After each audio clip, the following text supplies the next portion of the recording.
ಎಷ್ಟೋ ಪ್ರಾಣಿಗಳು ಸಂತತಿ ಎಕ್ಸ್ಟಿಂಕ್ಟ್ ಅಂದ್ರೆ ಹೊರಟೋಗ್ಬಿಟ್ಟಿದ್ದಾವೆ, ಕಣ್ಣಿಗೆ ಕಾಣಿಸ್ದಿರೋ ಹೊರಟೋಗಿದೆ. ಈಗ ಮತ್ತೆ ಅದನ್ನ ತರಿಸ್ಬೇಕಂದ್ರೆ ತುಂಬಾ ಕಷ್ಟ. ಒಂದ್ ವೇಳೆ ಹೆಚ್ಚು ಕಡಿಮೆ ಆದ್ರೆ ಕಾಡಲ್ಲಿ ಈ ಒಂದು ಸಂತತಿಯನ್ನ ಉಳಿಸ್ಬೇಕಂದ್ರೆ ನಮಗೆ ಕೆಲವು ವಿಷಯಗಳು ಗೊತ್ತಿರಬೇಕು. ಆವಾಗ ಗವರ್ಮೆಂಟ್ ಆಗ್ಲಿ ಇಲ್ಲ ಜನರೇ ಆಗಲಿ ಈ ಒಂದು ಕಾಳಿಂಗ ನಮ್ಮ ದೇವರು ಅದನ್ನು ಉಳಿಸ್ಕೊಡಿ ಅಂದಾಗ ನಮ್ಮ ಹತ್ರ ಯಾವುದೇ ರೀತಿಯಲ್ಲಿ ವಿಷಯಗಳಿರೋದಿಲ್ಲ ಅದನ್ನು ಉಳಿಸ್ಬೇಕಂದ್ರೆ. ಆಮೇಲೆ ನಾವಿರೋ ಪ್ರದೇಶ ಯಾವ ಥರ ಸರ್, ವೆಸ್ಟರ್ನ್ ಘಾಟ್ಸ್ ಅಂದರೆ ಜಗತ್ತಿನಲ್ಲಿ ಒಂದು 8 ಜೀವ ವೈವಿಧ್ಯಮಯ ಸ್ಥಾನಗಳಲ್ಲಿ ನಮ್ಮ ಪಶ್ಚಿಮ ಘಟ್ಟಗಳು ಒಂದು ಅಂತ ಉಲ್ಲೇಖ ಇದೆ ಇಡೀ ವರ್ಲ್ಡಲ್ಲಿ.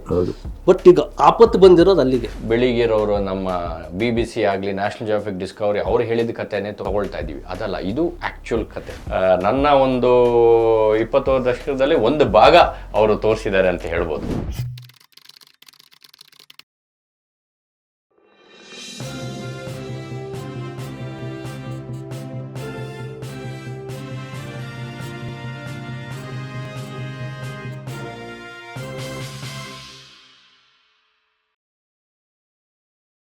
ನಮಸ್ತೆ, ಬಿ ಗಣಪತಿ ಚಾನೆಲ್ಗೆ ಸ್ವಾಗತ.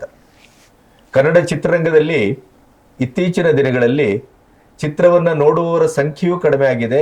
ವ್ಯಾವಹಾರಿಕವಾದಂಥ ಧಾರಾಳವಾದಂಥ ಕುಸಿತವು ಕಾಣ್ತಾ ಇದೆ. ಅದು ಕೇವಲ ಜನರ ನಿರ್ಲಕ್ಷ್ಯ ಅಥವಾ ಮೊಬೈಲು ಇನ್ನೊಂದು ಅಂತ ನಾವು ಸುಲಭವಾಗಿ ಹೇಳ್ಬಿಡ್ಬೋದು. ಯಾರ್ದಾರು ಮನೆಗೆ ಹೋಗಲಿಕ್ಕೆ ಲೇಟ್ ಆದರೆ ನಾವು ಬೆಂಗಳೂರಿನಲ್ಲಿ ಒಂದೇ ಉತ್ತರ ಕೊಡ್ತೇವೆ, ಸಾರ್ವತ್ರಿಕವಾಗಿ ಟ್ರಾಫಿಕ್ಕು ಅಂತ.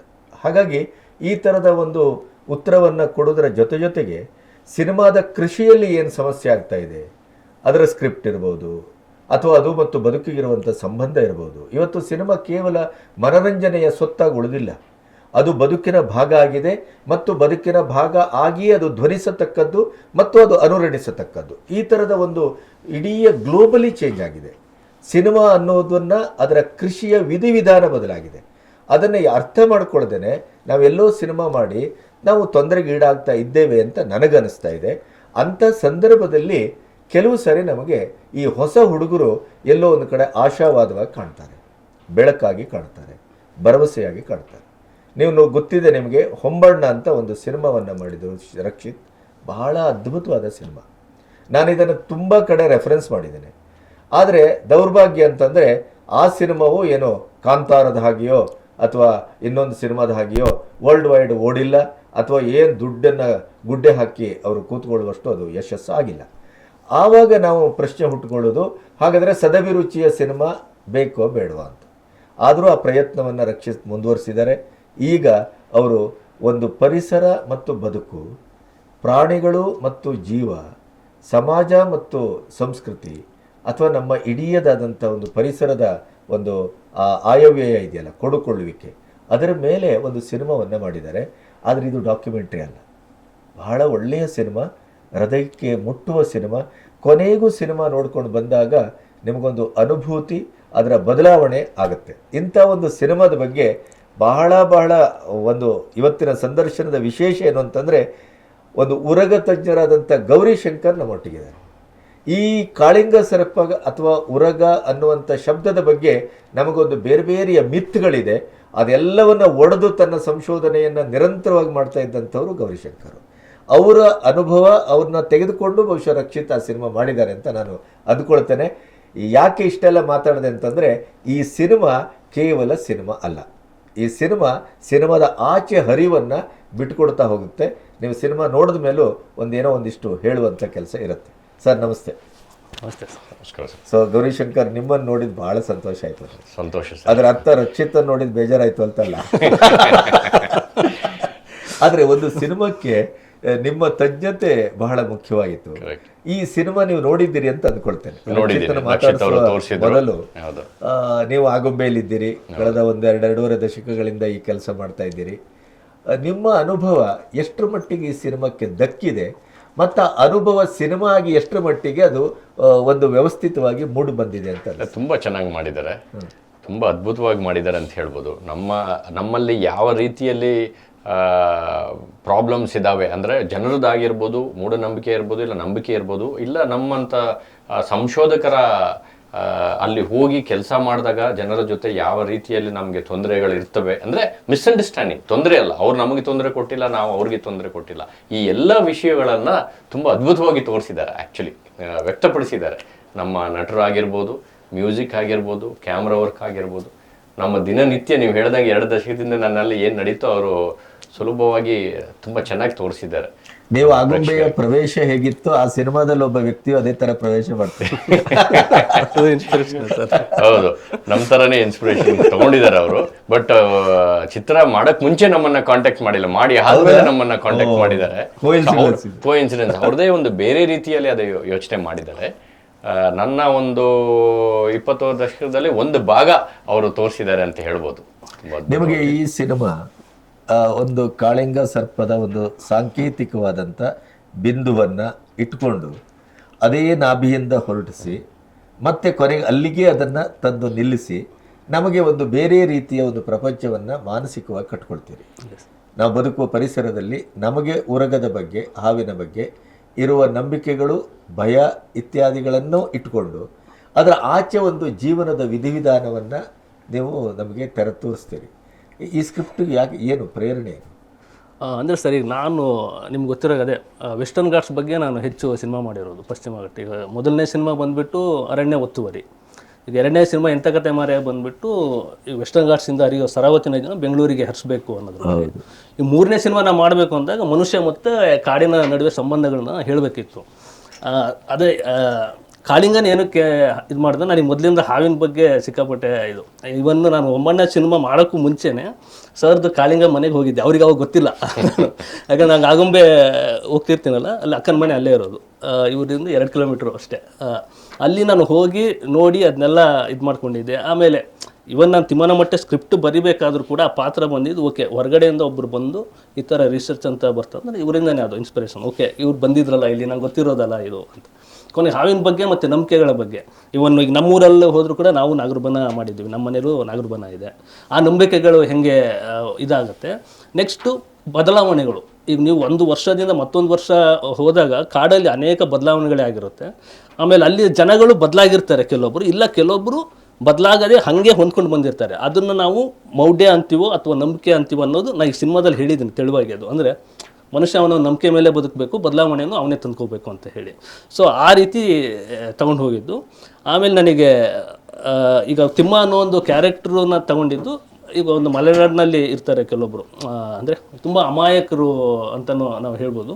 ಆಮೇಲೆ ಪರಿಸ್ಥಿತಿಗಳನ್ನು ತಂದೊಡ್ಡುತ್ತೆ, ಈ ಕೆಲಸ ಮಾಡಬೇಕು, ನೀನು ಮಾಡಬಾರ್ದು. ಸೊ ಆ ಥರ ಒಂದು ಇಟ್ಕೊಂಡು ಒಂದು ಪಾತ್ರ. ಆಮೇಲೆ ಈ ಕಾಳಿಂಗ ಹಾವು ಇದನ್ನ ಇಟ್ಕೊಂಡು ಓಕೆನಾ, ಈ ಥರ ಹೆಣಿಬೋದಲ್ಲ, ಮನುಷ್ಯ ಸಂಬಂಧ ಬೇರೆ ಅಲ್ಲ, ಪ್ರಾಣಿಗಳದ್ದು ಸಂಬಂಧ ಏನು ಬೇರೆ ಅಲ್ಲ, ಅದಕ್ಕೂ ಕೂಡ ಒಂದು ನೋವಾಗುತ್ತೆ, ನನ್ನವರು ನನ್ನಿಂದ ದೂರ ಹೋದರೆ ಅಂಥೇಳಿ ಪ್ರಾಣಿಗಳಿಗೂ ನೋವಾಗುತ್ತೆ. ಸೊ ಇದನ್ನೆಲ್ಲ ಇಟ್ಕೊಂಡು ಒಂದು ಸ್ಕ್ರಿಪ್ಟ್ನ ಬರೆದಿದ್ದು ಆ ಹಂತದಲ್ಲಿ. ಸರಿ, ಈ ಸಿನಿಮಾ ನೋಡಿದಾಗ ನಿಮಗೆ ಏನು ಅನಿಸ್ತು ಸ್ವಭಾವತ? ಒಬ್ಬ ಉರಗ ತಜ್ಞನಾಗಿ ಸಿನಿಮಾ ನೋಡೋದು ಬೇರೆ, ಅಧ್ಯಯನಶೀಲತೆಯನ್ನು ನೋಡೋದು ಬೇರೆ, ಅನುಭವದಿಂದ ಅನುಭೂತಿಯ ದೃಷ್ಟಿಯಿಂದ ಸಿನಿಮಾವನ್ನ ಮೈಗೆಳ್ಕೊಂಡು ಮನಸ್ಸಿಗೆಳ್ಕೊಂಡು ಒಂದು ಸಿನಿಮಾ ಅನ್ನುವ ಒಬ್ಬ ಪ್ರೇಕ್ಷಕನಾಗಿ ನೋಡೋದು ಬೇರೆ. ಈ ಎಲ್ಲ ನೆಲೆಗಳಲ್ಲೂ ನೀವು ಹೌದು, ಎಲ್ಲ ಪಾತ್ರದಿಂದನೂ ನೋಡ್ಬೇಕಾಗಿತ್ತು ಅವತ್ತು ಕೆಲವು. ಬಟ್ ಸುಮಾರು ವಿಷಯಗಳು ಹೇಳಿದ್ದಾರೆ ಅಲ್ಲಿ. ಮುಖ್ಯವಾಗಿ ಆ ಭಟ್ರು ಆ ಹಾವುಗಳ ಬಗ್ಗೆ ಒಳ್ಳೆ ಸೈಂಟಿಫಿಕ್ ಇನ್ಫಾರ್ಮೇಶನ್ ಕೊಟ್ಟಿದ್ದಾರೆ. ಅದೇ ನಾವು ಹೇಳಿದ್ರೆ ಅದು ಮುಟ್ಟೋದಿಲ್ಲ, ಅಲ್ಲ, ಅದು ಪ್ರವಚನ ಆಗ್ಬಿಡ್ತದೆ. ಹೌದು, ನಾವು ಹೇಳಿದ್ರೆ ಬೇರೆ ರೀತಿ ಆಗೋದು. ಅವರು ಹೇಳಿದ್ದಾರೆ, ತುಂಬಾ ವಿಷಯಗಳು ಕರೆಕ್ಟಾಗಿ ಹೇಳಿದ್ದಾರೆ. ನನಗೆ ಅದೊಂದು ತುಂಬಾ ಸಂತೋಷ ಏನಾಯ್ತಂದ್ರೆ, ಕೆಲವು ಒಮ್ಮೆ ಈ ನಮ್ಮ ಹಳೆ ಫಿಲಿಮ್ ಎಲ್ಲ ನೋಡಿದ್ರೆ ನೀವು ಆ ಹಾವಿಗೆ 12 ವರ್ಷ ಸೇಡು ತೀರ್ಸ್ಕೊಳ್ಳೋದು, ಅದನ್ನ ನೆಗೆಟಿವ್ ಆಗೇ ತೋರಿಸಿದ್ದಾರೆ. ಹಾವನ ಕಂಡ್ರೆ ಭಯ, ಹಾವನ ಕಂಡ್ರೆ ಹೊಡಿಬೇಕು ಅಂತಾನೆ ಒಂದು ಉದ್ದೇಶವಾಗಿ ಆ ಒಂದು ಚಿತ್ರ ನೋಡಿದಾಗ ನಿಮ್ಗೆ ಅನ್ಸುತ್ತೆ. ಬಟ್ ನಮ್ಮ ರಕ್ಷಿತ್ ಅವ್ರು ಮಾಡಿದ್ರಲ್ಲ ಇದರಲ್ಲಿ ಆ ಥರ ಇಲ್ಲ, ವಿಷಯಗಳನ್ನ ಕರೆಕ್ಟಾಗಿ ತಿಳಿಸಿದ್ದಾರೆ. ಮತ್ತೆ ಇಬ್ಬರು ಅಂದ್ರೆ ನಮ್ಮ ಸಂಶೋಧಕರು ಮತ್ತೊಬ್ರು ನಂಬಿಕೆ ಇಟ್ಕೊಂಡು ಅದರ ಜೊತೆಗೆ ಬಾಳುವಂತ ಹಳ್ಳಿ ಜನ, ಅವರ ಒಂದು ನಂಬಿಕೆ ಯಾವ ರೀತಿ ಇರುತ್ತೆ, ಯಾವ ರೀತಿ ನೋಡ್ತಾರೆ ಹಾವು, ಆ ಒಂದು ವಿಷಯನ ತುಂಬಾ ಚೆನ್ನಾಗಿ ತೋರಿಸಿದ್ದಾರೆ. ನನಗೆ ಐ ವಾಸ್ ವೆರಿ ಹ್ಯಾಪಿ, ತುಂಬಾ ಸಂತೋಷ ಆಯ್ತು ಈ 2 ವಿಷಯಗಳನ್ನ ನಾನು ನೋಡ್ಲಿಕ್ಕೆ. ಅಂದ್ರೆ ಸರ್, ಅದು ವೆಂಕಟಯ್ಯ ಅನ್ನೋ ದೃಷ್ಟಿಕೋನ, ವಿಜಯ್ ಕುಮಾರ್ ರಿಸರ್ಚ್ಗೆ ಏನು ಬಂದಿರ್ತಾರೆ, ಇಬ್ರದ್ದು ಒಂದೇ, ಕಾಡು ಮತ್ತೆ ಕಾಡು ಪ್ರಾಣಿಗಳನ್ನ ಉಳಿಸ್ಬೇಕು, ಈ ಸಂತತಿಯನ್ನು ನಾವು ಕಾಪಾಡ್ಕೊಳ್ಬೇಕು. ದಾರಿ ಬೇರೆ. ಈಗ ವೆಂಕಟಯ್ಯ ಹೇಳ್ತಾ ಮನೋಧರ್ಮ ಬೇರೆ, ಆ ಮನೋಧರ್ಮ ಬೇರೆ. ವೆಂಕಟಯ್ಯನ ಮನೋಧರ್ಮ ಏನಂದ್ರೆ, ನಾವು ಅವಾಗಿಂದನೂ ಈ ನಾಗರ ದೇವರು ಬನ್ನ ಇದು ಮಾಡ್ಕೊಂಡು ಬಂದಿದ್ದೀವಿ, ಈ ಥರ ಹಿಂಗಾಗಿದೆ.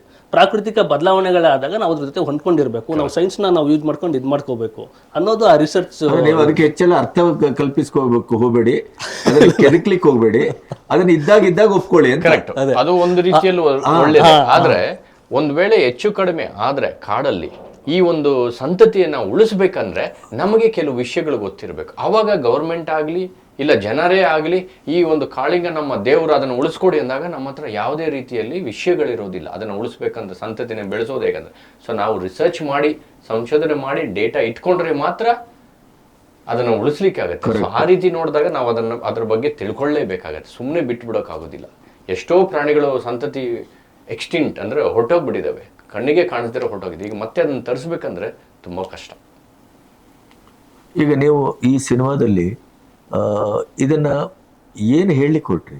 ನಿಮಗೆ ಕೊನೆಗೂ ಸಿನಿಮಾವನ್ನ ಮಾಡಿದ ಉದ್ದೇಶ ಏನು? ರಂಜಿಸುವುದ ಅಥವಾ ಒಂದು ಇಷ್ಟು ಸಮಾಜಕ್ಕೆ ಏನಾದ್ರು ಹೇಳಬೇಕು ಅಂತ ಹೇಳಲಿಕ್ಕೆ ಕೊಟ್ಟಿದ್ದೀರೋ, ಅಥವಾ ಪ್ರವಚನ ಮಾಡ್ಲಿಕ್ಕೆ ಕೊಟ್ಟಿದ್ದೀರೋ, ಅಥವಾ ಬುದ್ಧಿವಾದ ಹೇಳಲಿಕ್ಕೆ ಕೊಟ್ಟಿದ್ದೀರೋ, ಪಾಠ ಮಾಡ್ಲಿಕ್ಕೆ ಕೊಟ್ಟಿದ್ದೀರೋ, ಏನು? ಸಿನಿಮಾ ಅಂದರೆ ನನ್ನ ಪಾಡಿಗೆ ಪಾಠ ಅಲ್ಲ, ಸಿನಿಮಾ ಅನ್ನೋದು ಕಲಿಕೆ. ಅಂದರೆ ನಾನು ಸಿನಿಮಾ ಬರೋಕ್ಕೂ ಮುಂಚೆ ಸಿನಿಮಾ ಕಲಿತೇ ಬಂದಿದ್ದು. ಆಮೇಲೆ ಸಿನಿಮಾ ಅನ್ನೋದು ನನಗೆ ಬರೀ ಎಂಟರ್ಟೈನ್ಮೆಂಟ್ ದೃಷ್ಟಿ ಅಷ್ಟೇ ಇರಬಾರ್ದು, ಅದೊಂದು ಕಲಿಕೆ ಅದು. ಸೊ ಆ ನಿಟ್ಟಿನಲ್ಲಿ ನಾನು ಸಿನಿಮಾ ಮಾಡೋದು, ಸಿನಿಮಾ ನೋಡೋದು. ಆಮೇಲೆ ಈಗ ಸಿನಿಮಾದಲ್ಲಿ ನಾವು ಬದುಕ್ತಿರೋದು ಪ್ರಕೃತಿ ಮಧ್ಯದಲ್ಲೇ ಸರಿಯಾ. ಇವಾಗ ನೀವು ನೋಡಿದ್ರೆ ಅಂದರೆ ಈಗ ಮಲೆನಾಡಾಗಲಿ ಅರೆ ಮಲೆನಾಡಾಗಲಿ ಬಯಲುಸೀಮೆ ಆಗಲಿ ನಮ್ಮ ಬೆಂಗಳೂರೇ ಆದರೂ ಕೂಡ ಎಲ್ಲ ಕಡೆ ಒಂದೇ ಟೆಂಪ್ರೇಚರ್ ಇದೆ. ಈಗ ಇದಿಲ್ಲ ಅಂದರೆ ಅದು ಆಲ್ರೆಡಿ ಕ್ಲೈಮೇಟ್ ಚೇಂಜ್ ಆಗಿ ಹೋಗಿದೆ. ಆಮೇಲೆ ನಾವಿರೋ ಪ್ರದೇಶ ಯಾವ ಥರದ್ದು ಸರ್? ವೆಸ್ಟರ್ನ್ ಘಾಟ್ಸ್. ಅಂದರೆ ಜಗತ್ತಿನಲ್ಲಿ ಒಂದು 8 ಜೀವ ವೈವಿಧ್ಯಮಯ ಸ್ಥಾನಗಳಲ್ಲಿ ನಮ್ಮ ಪಶ್ಚಿಮ ಘಟ್ಟಗಳು ಒಂದು ಅಂತ ಉಲ್ಲೇಖ ಇದೆ ಇಡೀ ವರ್ಲ್ಡಲ್ಲಿ. ಬಟ್ ಈಗ ಆಪತ್ತು ಬಂದಿರೋದು ಅಲ್ಲಿಗೆ ಅಲ್ಲ, ಇದು ಪಿಜ್ಜಾದ ಸಾರ್ವತ್ರೀಕರಣ. ಅದೇ ಸರ್, ಈಗ ಆಪತ್ತು ಬಂದಿರೋದು ಮೊದಲಾದ್ರೆ ಇಲ್ಲಿ ಬೆಂಗಳೂರಿಗೆ ಮಾತ್ರ ಸೀಮಿತವಾಗಿತ್ತು ನೂಡಲ್ಸು ಪಿಜ್ಜಾ. ನಮ್ಮೂರಿಗೆ ಹೋದ್ರೆ ನಾವು ನೀರು ದೋಸೆ, ಅಂಬಡೆ, ಕಡುಬು, ಈ ತರ ಪತ್ರೊಡೆ ಇದು. ಈಗ ಅದಲ್ಲ. ಈಗ ನನ್ನೂರಲ್ಲಿ ಹೋದ್ರು ಪಿಜ್ಜಾನೇ ಅಂದ್ರೆ ಈ ಇಡೀ ಸಾರ್ವತ್ರೀಕರಣ ಇದು, ಗ್ಲೋಬಲೈಸೇಷನ್. ಅದೇ ಸರ್, ಈಗ ನೋಡಿ ಈ ಸರಿ ಬೇಸಿಗೆಯಲ್ಲಿ ನಮ್ಮ ತೀರ್ಥಹಳ್ಳಿಯಲ್ಲಿ ಜಾಸ್ತಿ ಇತ್ತು ಟೆಂಪ್ರೇಚರ್, ನಮಗೆ ಬೆಂಗಳೂರು ಕೂಲ್ ಅನಿಸ್ತಿತ್ತು. ಸೊ ಅಂಥ ವೆಸ್ಟರ್ನ್ ಘಾಟ್ಸಲ್ಲಿ ಕೂಡ ಆ ಥರ ಆಗಿದೆ ಅಂತಂದರೆ ಎಲ್ಲಿ ತಪ್ಪಾಗ್ತಿದೆ ಅಂತ ನಾವು ಅವಲೋಕನ ಮಾಡ್ಕೊಳ್ಲೇಬೇಕು. ಯಾಕಂದರೆ ಮುಂದೆ ಅದು ನಮ್ಮ ಕೈ ತಪ್ಪು ಹೋಗ್ಬಿಡುತ್ತೆ. ಈಗ ಆಲ್ರೆಡಿ ಆಗಿದೆ, ನೀವು ನೋಡ್ಬೋದು. ಒಂದು ಮಳೆ ಬಂತಂದರೆ ಒಂದು ಮಳೆ ಇರಲ್ಲ, ಬಂದರೆ ನೆರೆ ಬರುತ್ತೆ. ಅಲ್ಲ, ಎರಡು ಎಕ್ಸ್ಟ್ರೀಮಿಟಿ ಆಗಿದೆ. ಈ ಥರ ಬದಲಾವಣೆ ಅಂತಿಲ್ಲ. ಹೌದು, ನಾನೊಬ್ಬ ಅದು ಅಬ್ಸರ್ವೇಷನ್ ಸರ್, ನಮ್ಮ ಸುತ್ತಲೂ ಏನಿದೆ ಅದು ನೋಡ್ಬಿಟ್ಟು ಸಿನಿಮಾ ಮಾಡೋದು ನನಗೆ ಅದೊಂದು ಹುಚ್ಚು ಅಷ್ಟೇ. ಹಾಗಾಗಿ ಏನು ಸಿಗತ್ತೆ ನನಗೆ ಆ ಒಂದು ಸೂಕ್ಷ್ಮ ಎಳೆ ಇಟ್ಕೊಂಡೆ ನಾನು ಸಿನಿಮಾ ಮಾಡ್ತಿರೋದು. ಹಾಗಾಗಿ ಇದರಿಂದ ಏನಂತಂದರೆ ಪ್ರಕೃತಿ ಬಗ್ಗೆ ನಾನೇನೋ ಹೇಳೋಕೆ ಹೋಗ್ಬಿಟ್ಟೆ ನನ್ನಿಂದ ಏನೋ ಬದಲಾವಣೆ ಆಗ್ತಾ ಇದೆ ಅಂತ ಅಲ್ಲ. ಈಗ ಫಾರ್ ಎಕ್ಸಾಂಪಲ್ ಸಿಗರೇಟ್ ಪ್ಯಾಕ್ ಮೇಲೆ ಬರೆದಿರುತ್ತೆ ಸ್ಮೋಕಿಂಗ್ ಕಿಲ್ಸ್ ಅಂತ ಹೇಳಿ. ಬಟ್ ಆದರೂ ಅವ್ರು ಇದು ಮಾಡ್ತಾರೆ. ಇದು ನಾವೆಲ್ಲ ಕೇಳ್ತಿರ್ತೀವಿ ಡೈಲಿ, ಪ್ರಕೃತಿ ಹಾಳು ಮಾಡ್ತಿದೀವಿ, ನಾವೆಲ್ಲ ಕೇಳ್ತಿದ್ವಿ. ಪಾಠ ಮಾಡೋದಿಲ್ಲ ಅಂತ ಆದ್ರೂ ಪಠ್ಯದ ಬಗ್ಗೆ ಅಲ್ಲ ಸರ್, ಅಂದ್ರೆ ಏನಕ್ಕಂದ್ರೆ ಈಗ ನಾಳೆ ದಿನ ಅದರಿಂದ ಏನೋ ಒಂದು ಪ್ರಕೃತಿಯಿಂದ ಹಾಳಾಗ್ತೀನಿ ಅಂತ ಅಲ್ಲಿ ಸ್ವಲ್ಪ ಥಿಂಕ್ ಮಾಡಿ ಇದು ಬಂದ್ಬಿಡುತ್ತಲ್ಲ ಅಂತ. ಈಗ ಸ್ಮೋಕ್ ಮಾಡಿದ ಅವ್ನು ಒಂದ್ಸರಿ ಹಾಸಿಗೆ ಹಿಡಿದಾಗ ಅಲ್ಲೇ ಬರ್ದಿತ್ತು ನಾನು ಅವಾಗಿಂದ ಸ್ಮೋಕ್ ಮಾಡ್ತಾನೆ ಇದ್ದೆ ಅಂತ ಒಂದು ಸ್ವಲ್ಪ ಬದಲಾವಣೆ ಆಗ್ಬೋದಲ್ಲ. ಆ ಥರ ಚಿಕ್ಕ ಬದಲಾವಣೆ ಅಂದ್ರೆ ಆದರೂ ಓಕೆ ಅಂಥೇಳಿ ಈಗ ನಾವು ಇರೋ ಪ್ರಕೃತಿ ಮಧ್ಯದೇ ಇಟ್ಕೊಂಡು ಸಿನಿಮಾ ಮಾಡೋಣ ಅನ್ನೋದು ಒಂದು. ಸರ್, 20 ವರ್ಷದಲ್ಲಿ ಆಗುಂಬೆಯಲ್ಲಿ ಇದ್ದು ಅದರ ಇಡೀ ಸ್ಥಿತ್ಯಂತರದ ಕಣ್ಸಾಕ್ಷಿ ನೀವು ಅಂತ ಅಂದ್ಕೊಳ್ತೇನೆ ನಾನು. ಹೌದು. ಈ ಸಿನಿಮಾದಲ್ಲಿ ಅಳೆದು ಉಳಿದ ಒಂದು ಪರಿಸರದ ಮಧ್ಯೆಯೂ ಅನನ್ಯವಾದಂತ ಒಂದು ಕಣ್ಣೋಟ ದಕ್ತದೆ. ಹೌದು. ಆ ತರದ ಪರಿಸರ ಇದೆಯಾ ಈಗ? ಇವರ ಚಿತ್ರದಲ್ಲಿ ಅಷ್ಟು ಪರಿಸರ ತೋರಿಸಿಲ್ಲ, ಅಂದ್ರೆ ಆ ಬದಲಾವಣೆಯನ್ನು ತೋರಿಸಿಲ್ಲ. ಒಬ್ಬರ ಒಂದು ಕತೆ, ಅವರ ಒಂದು ನಂಬಿಕೆ ಬಗ್ಗೆ ಮಾಡಿರೋದ್ರಿಂದ ಈ ನಂಬಿಕೆಗಳು ಇವರ ಚಿತ್ರದ ಮೂಲಕ ಇನ್ನೂ ಒಂದು 20 ವರ್ಷ ಉಳಿತವೆ ಅಂತ ನನಗೊಂದು ಆಸೆ ಬಂದಿದೆ ಅಷ್ಟೇ. ಇವರು ಮಾಡಿಲ್ಲ ಅಂದ್ರೆ ಈಗ ನೆಕ್ಸ್ಟ್ ಸಂತತಿ ನಮ್ಮ ಜನರೇಷನ್ ಇದೆಯಲ್ಲ, ಆ ಕತೆಗಳೆಲ್ಲ ಮರ್ತೋಗ್ತಾ ಇದ್ದಾರೆ. ಯಾಕಂದ್ರೆ ಬೆಂಗಳೂರಲ್ಲಿ ಹುಟ್ಟು ಬೆಳೀತಾ ಇದ್ದಾರೆ. ಸೊ ಈ ನಾಗರ ಬನ ಆಗಲಿ ಅದರ ನಂಬಿಕೆ ಈಗ ನಮ್ಮ ಜನರಲ್ಲಿ ಇದೆಯಲ್ಲ, ನೆಕ್ಸ್ಟ್ ಜನರೇಷನ್ ಅದು ಪಾಸ್ ಆಗ್ತಾ ಇದೆಯೋ ಇಲ್ವೋ ಅಂತ ನನಗೆ ಭಯ ಆಗ್ತಾ ಇದೆ. ಇವರ ಒಂದು ಚಿತ್ರ ಅದೊಂದು ಮಾಡುತ್ತೆ. ಸೊ 20 ವರ್ಷದಲ್ಲಿ ತುಂಬಾನೇ ಬದಲಾವಣೆ ಆಗಿದೆ ಆಗುಂಬೆ. ಹೌದು, ಮತ್ತೆ ಆ ಪರಿಸರ ಬಂಜೆ ಆಗ್ತಾ ಇದೆ ಅಂತ ಅನಿಸಿದ್ರು ಕೂಡ ನಿಮ್ಮ ಸಿನಿಮಾದಲ್ಲಿ ಮಾತ್ರ ಅದ್ಭುತವಾಗಿ ತೋರಿಸಿದ್ದಾರೆ. ಲೊಕೇಶನ್ಸ್ನ ಹುಡುಕಿದ್ದು. ಆಮೇಲೆ ಇವ್ರು ಹೇಳಿದ್ರಲ್ಲ, ಸರ್ ಹೇಳಿದ್ಕೆ ಅದೊಂದು ಯಾಡ ಅಂದರೆ ಲೈಕ್ ಇವಾಗ ನಾವು ದೇವ್ರ ಬನ ನಾಗರ ಬನ ಅಂತ ಹೇಳಿ ಮಾಡ್ತೀವಿ ಅಲ್ಲ, ಈ ಹಿಂದೆ ಮಾಡಿರೋದ್ರಿಂದನೇ ಕಾಡು ಉಳಿದಿರೋದು. ಈಗ ನಾವು ಹೆಸರು ಬದಲಾವಣೆ ಕೊಡ್ತೀವಿ. ಇದೊಂದು ಕಿರು ಅರಣ್ಯ, ಇದು ರಾಜ್ಯ ಅರಣ್ಯ ಅಥವಾ ಇದು ಡೀಮ್ಡ್ ಫಾರೆಸ್ಟ್ ಈ ಥರ ಕೊಡ್ತಾ ಇದ್ದೀವಿ. ಹಿಂದೆಯಿಂದ ನಾವು ಕಾಡು ಉಳಿಸ್ಕೊಂಡು ಬಂದಿರೋದು ಆ ನಂಬಿಕೆಯಿಂದನೇ. ನೀವು ಅದನ್ನ ಮೌಢ್ಯ ಅಂತಲೂ ಹೇಳೋಕ್ಕಾಗಲ್ಲ.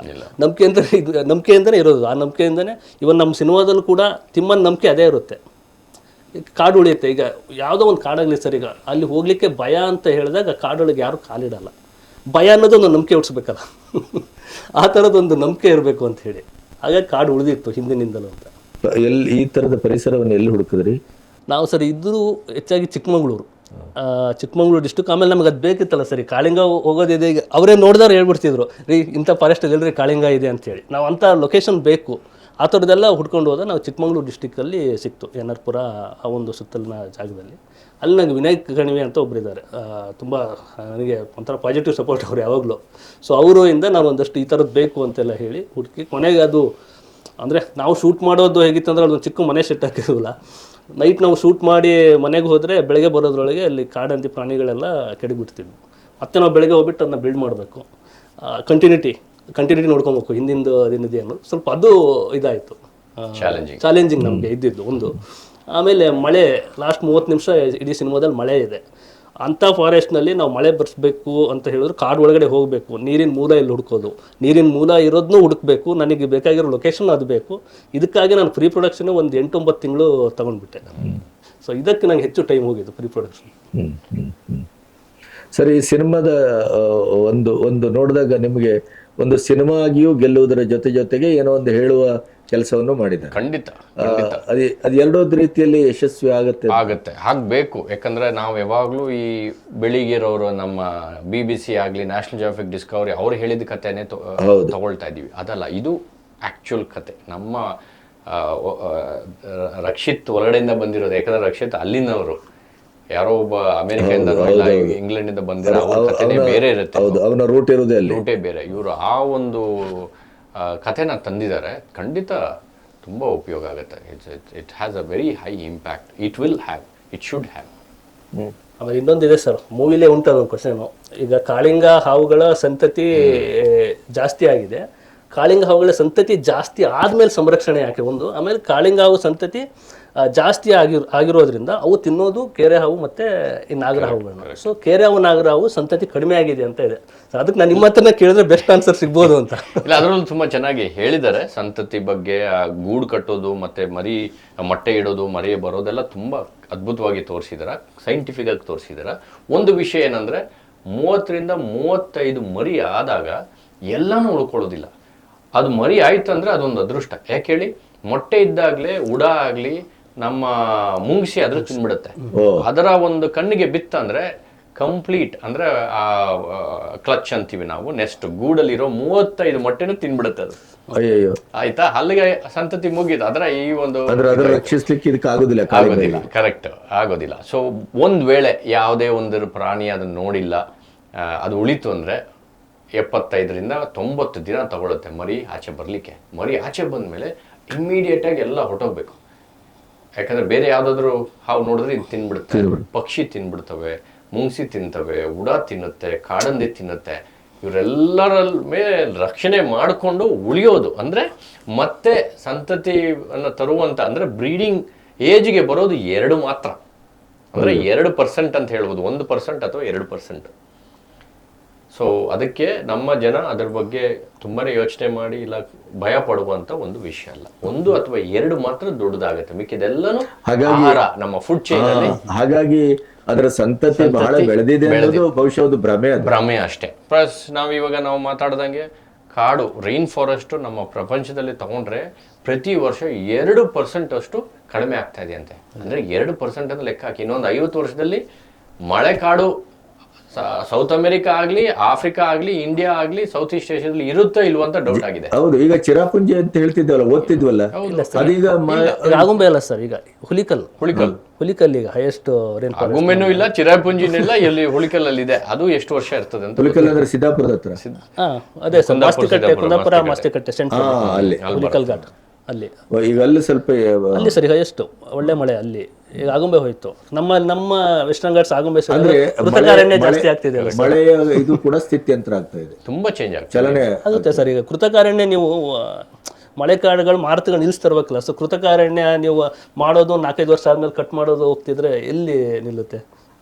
ಅದು ಪ್ರಾಬ್ಲಮ್ ಆಗ್ತಿರೋದು ಈಗ ನಮ್ಮ ಸೈಡ್. ನೀವು ಶೂರಲ್ಲೇ ಹೇಳಿದ್ರಿ, ಕನ್ಸಿಸ್ಟೆನ್ಸಿ ಇಲ್ಲ. ಮಳೆ ಬರುತ್ತೆ, ಮೇ ಎಂಡ್ ಜೂನಲ್ಲಿ ಬರಬೇಕು, ಬರೋದಿಲ್ಲ. ಸಡನ್ ಆಗಿ ಜುಲೈ ಜೋರು ಬರುತ್ತೆ, ಆಗಸ್ಟಲ್ಲಿ ಬಿಸಿಲು ಬರುತ್ತೆ.